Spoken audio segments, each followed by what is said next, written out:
ಇನ್ಮೇಲೆ ಪೊಲೀಸ್ ಹಿಡ್ಕೊಂಡಾಗ ಗಾಡಿ ಡಾಕ್ಯುಮೆಂಟ್ಸ್ ಮತ್ತು DL ಇಲ್ಲ ಅಂತ ದಂಡ ಕೊಡೋದೇ ಬೇಡ. ಯಾಕಂತೀರಾ? ಹೌದು ಗೆಳೆಯರೆ, ಕೇವಲ 2 ನಿಮಿಷದಲ್ಲಿ ಕಳ್ಕೊಂಡಿರುವ ನಿಮ್ಮ RC ಮತ್ತು ನಿಮ್ಮ DL ಅಫಿಸಿಯಲ್ ವೆಬ್ಸೈಟ್ ಇಂದ ಡೌನ್ಲೋಡ್ ಮಾಡಿ PDF ರೂಪದಲ್ಲಿ ಕಳಿಸಿಕೊಡ್ತಾ ಇದ್ದೀವಿ. ಇದಕ್ಕಾಗಿ RTO ಅಲ್ದಾಡೋ ಚಿಂತೆನೇ ಬೇಡ. ಕೇವಲ ಗಾಡಿ ನಂಬರ್ ಹೇಳಿದ್ರೆ ಸಾಕು, ನಿಮ್ಮ ಕಳ್ಕೊಂಡಿರುವ RC PDF ಸಿಗುತ್ತದೆ. DL ನಂಬರ್ ಹೇಳಿದ್ರೆ ಸಾಕು, ನಿಮ್ಮ DL ಕೂಡ PDF ರೂಪದಲ್ಲಿ ಸಿಗುತ್ತದೆ. ಹಾಗೆ PAN card, voter ID card, Aadhaar card, ration card ಮತ್ತೆ ಏನಾದ್ರೂ ಇಂಪಾರ್ಟೆಂಟ್ ಡಾಕ್ಯುಮೆಂಟ್ಸ್ ಇದ್ರೂ ಕಳ್ಕೊಂಡಿದ್ರು ನಮ್ಮಲ್ಲಿ ರೀಪ್ರಿಂಟ್ ಸಿಗ್ತಾವೆ. ಇದಕ್ಕೆ ಚಾರ್ಜಸ್ ಬಂದು ಕೇವಲ 250 ರುಪೀಸ್ ಆಗಿರುತ್ತದೆ.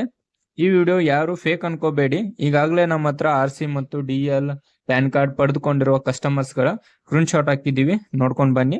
ಧನ್ಯವಾದಗಳು.